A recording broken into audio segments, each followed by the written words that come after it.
Leafs Nation, here we go. It is time for Offside, and this is the Leafs Weekender. What's going on? It's your host, James, from Offside, of course, and we're talking about the Toronto Maple Leafs and what is to come for these guys this week. Fired up, absolutely, to talk about the blue and white. So let's get into it. It's the week that was for the Toronto Maple Leafs. Only 2 games on the docket, and that's all right. The Maple Leafs picking up the victory over the team we all wanted to see them beat, and that was the Edmonton Oilers, and we'll get to that in just a moment. But we do have the week that will be for the Toronto Maple Leafs, and I'm wondering, Leafs Nation, what is your record for the team this week? I want to hear it in the comments below the podcast.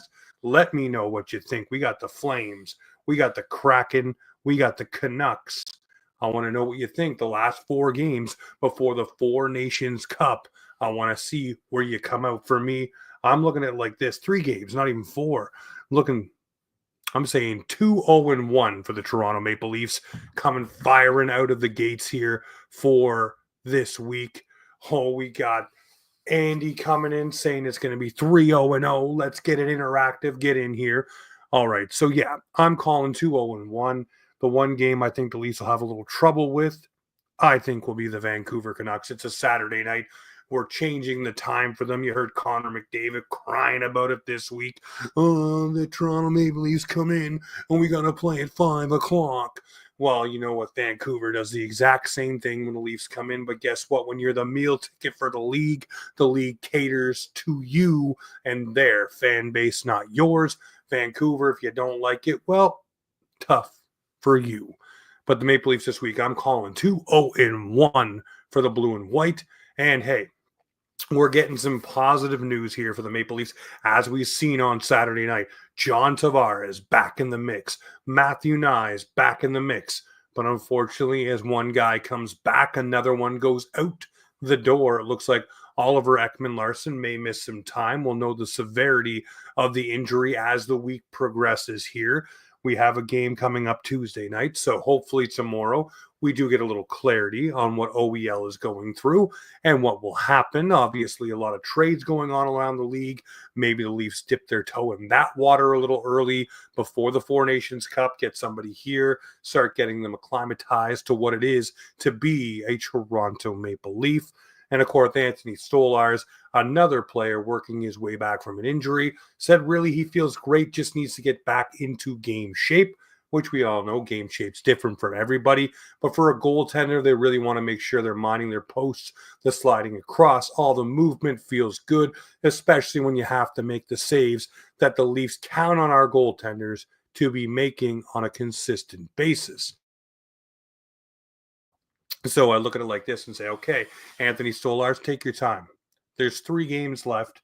Maybe you get into the Thursday game against the Kraken, feel a few shots, see how you feel. Saturday night, you give it to Joe Wool, and then you go on the Four Nations hiatus, and you see how everybody responds and feels when they come back from those injuries. But I look at it like this as well. For anybody who's nicked up right now, you got 3 games, and a lot of these guys will be taking time off unless your name is Austin Matthews, Mitch Marner, Willie Nylander. Then you're going to be playing some heavy minutes and time for your nation. But hey, one guy who won't be playing, we'll talk about him in a minute, is Jani Hakan-gone.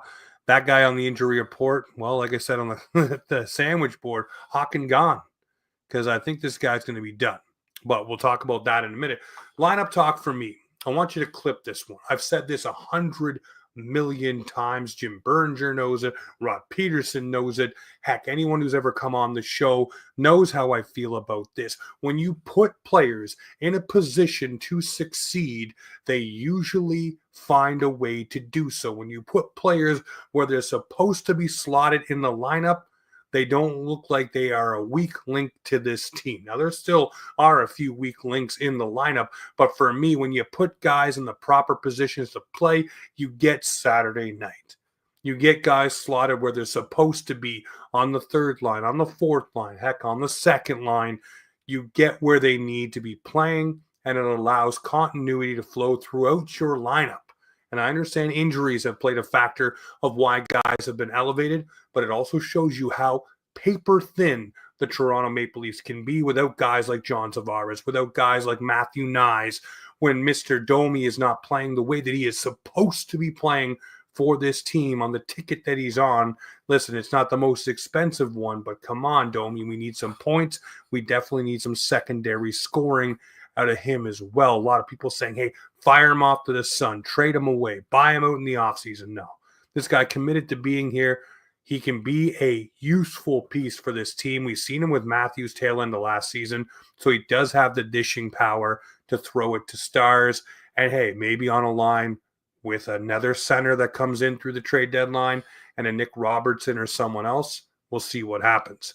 Speaking of Nick Robertson, did leave the game on Saturday night against Edmonton, did come back later in that game. But it's another guy for me that if you can move him out and get something in return in a package that really elevates your lineup, again, slotting guys where they need to be and help this lineup be what it needs to be consistently, I'm all for it.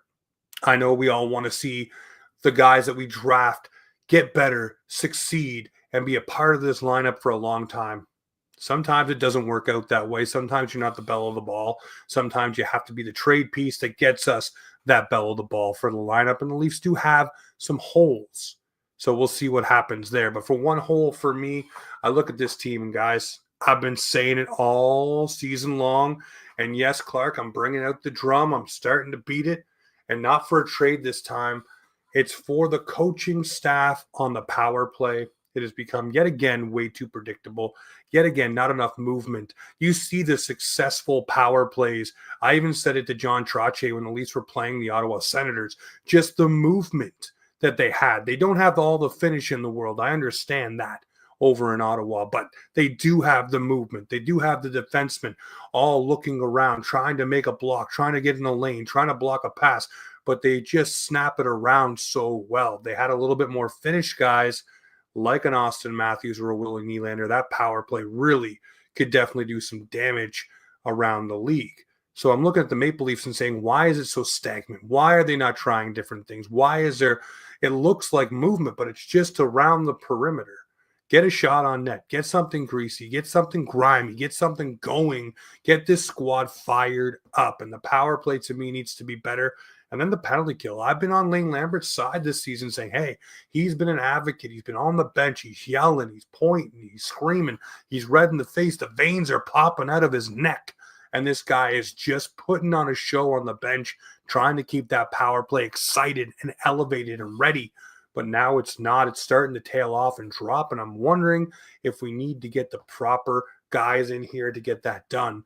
And a guy like Sean Corrali jumps off the page to me as a guy who could be on your fourth line, as a guy who could definitely drive your power play and be something that really works to help it out. Because I do think they need a little bit of augmentation on that penalty kill just to spike it back up and really shut teams down again. I don't know. I'm just seeing it. I'm saying this is not what you want to go into the playoffs with. A team that's sputtering yet again on the power play and a team that's having difficulty keeping the puck out of their own net on the penalty kill.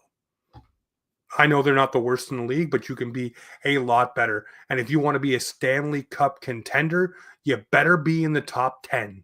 Hell, you better be in the top 5 in at least one of those categories, power play or PK, and you better be bringing it every single night. And right now, this team to me is not bringing it the way they need to. It really needs to be elevated and fixed up. Let's get to the Oilers game. So the Leafs pull the Montreal Canadiens. Almost. They go up 3-0, take their foot off the gas, which they're known for doing, and they allow a talented Edmonton Oilers team to get back into the game. Luckily, they get that goal in the third to put themselves up by one more, which proves to be the winner in this game, to be honest. But you look at Joe Woll playing his heart out, and I remember in the playoffs last year, they asked him about all the rubber he was facing. He said he's having the time of his life out there, having an absolute blast, just stopping pucks and doing what he needs to do. And you saw the save at the end of the game. I thought that Joe Bowen was going to jump through the microphone listening to the way he was going through that. It was absolutely awesome. But that game left a lot to be desired. You had an opponent on the ropes, up 3-0 All you need to do was show that you had a little lock it down hockey, especially with the reinforcements in the lineup. Now, I know OEL went out. I know Nick Robertson went out. He did return. But this was a game where you could really start to show your stranglehold and what you were able to do to a team, especially one that went to the Stanley Cup Finals last year in the Edmonton Oilers. You could have shown that you had the ability to lock it down. Now, I know they did win a 1-goal game, but if you're up like that, why not keep your foot on their neck and keep it going instead of shutting it down like that? It doesn't make any sense to me. It just doesn't. Why this team feels once they have a lead that they can let up. And I know teams are notorious for it. I know a 3-0 lead is the worst lead in hockey. I get all of the cliches, everyone. I get it. But this team really needs to start putting it together defensively and really honing in and locking in on closing down these games. Not so much blowing teams more so out of the water 5, 6, 7-0. No. I want to see this team up 2-0, up 3-0, lock the game down from there. 1 goal goes in. All right. How is your response? The response Saturday night was there was more goals going in for Edmonton and almost became a tie game. Hey, Klingberg, thanks for doing one more thing for the Leafs as you were offside and allowing the Leafs to challenge that when they did the timeout. Obviously, one of the best video staff in the biz. That's what they get paid, probably the decent bucks to do what they do. But it shouldn't have got to that point, is my point. This team should have shown what they are and how they can be and what they want to be in the playoffs. But I see them still as an incomplete team that needs a couple more pieces, especially in that bottom 6. Now, you see on the sandwich board, Yanni Hakan-gone. He was a defenseman for me that I wanted to see be that penalty-killing defenseman, be that bottom pair guy. I always say this, a net front clearing, big, Gronky type guy that just lays the body in front of the net and moves people away from Wool or Stolarz, Murray or Hildeby. It doesn't matter. I wanted that guy to be Yanni Hakan-gone. Blocking shots seemed to be his MO, just like it was with Tanev. It would have been great if he was healthy. He's not. He's Hakan-gone, unfortunately.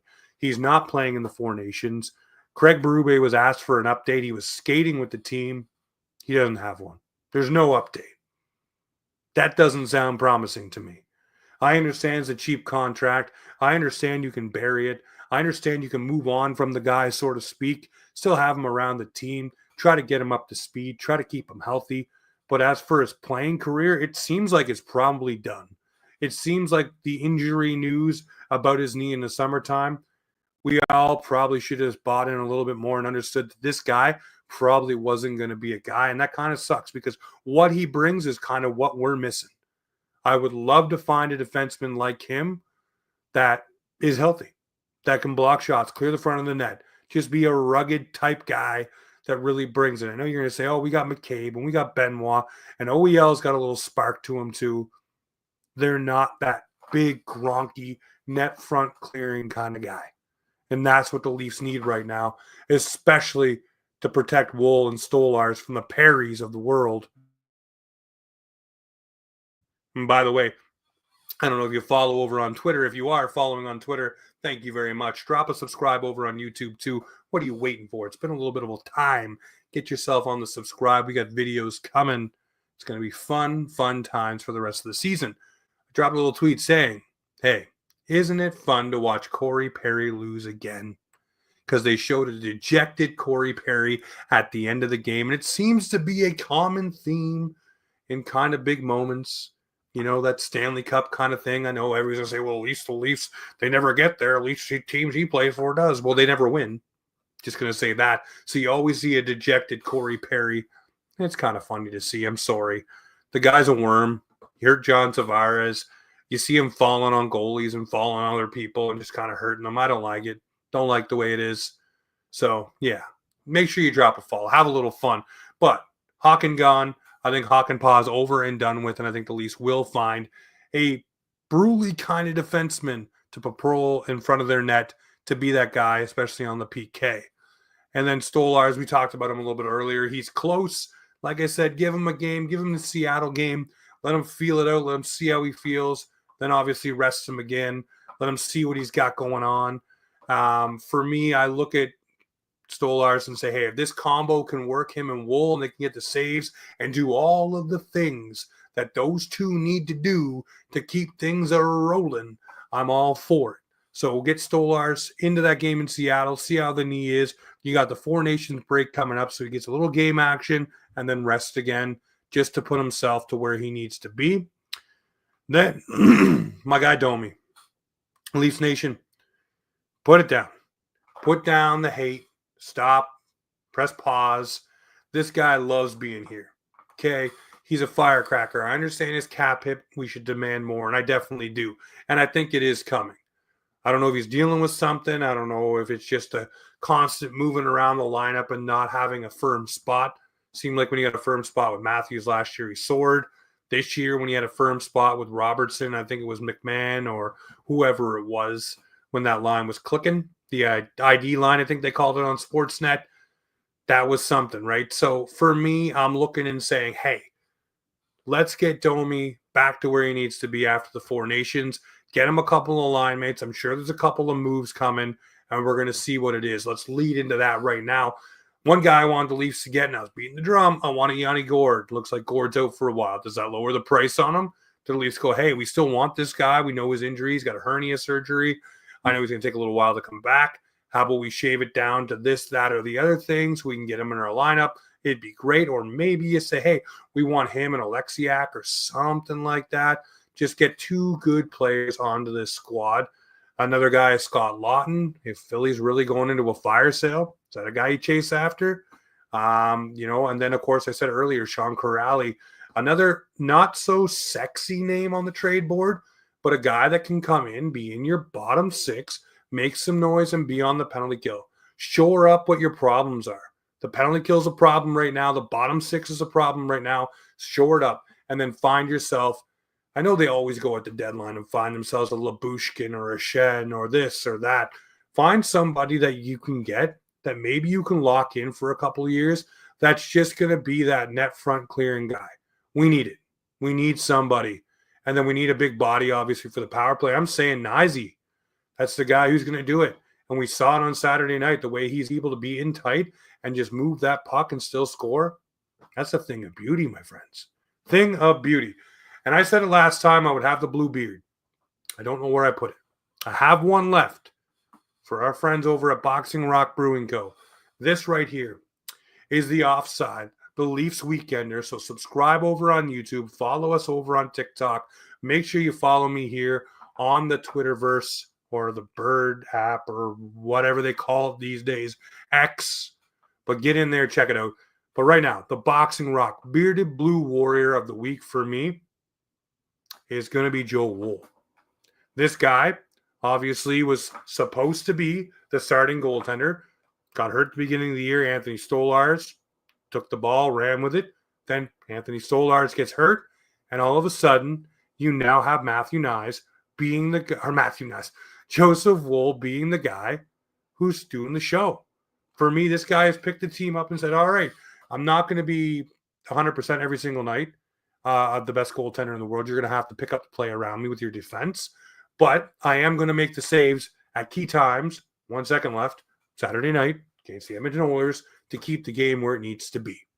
And that's one thing I've been screaming about from the high hells is, hey, we need to make the save at the key time for this team to go where it needs to go. And with Stolarz and Wool, that has been happening. But right now, this week, my Boxing Rock Bearded Blue Warrior is Mr. Joseph Wool. Leafs Nation, shorter one tonight, just getting back into the feels. You know what it is around here. But this right here is Offside Hockey Talk, where the Maple Leafs and hockey come to talk for the Leafs Weekender. Cheers.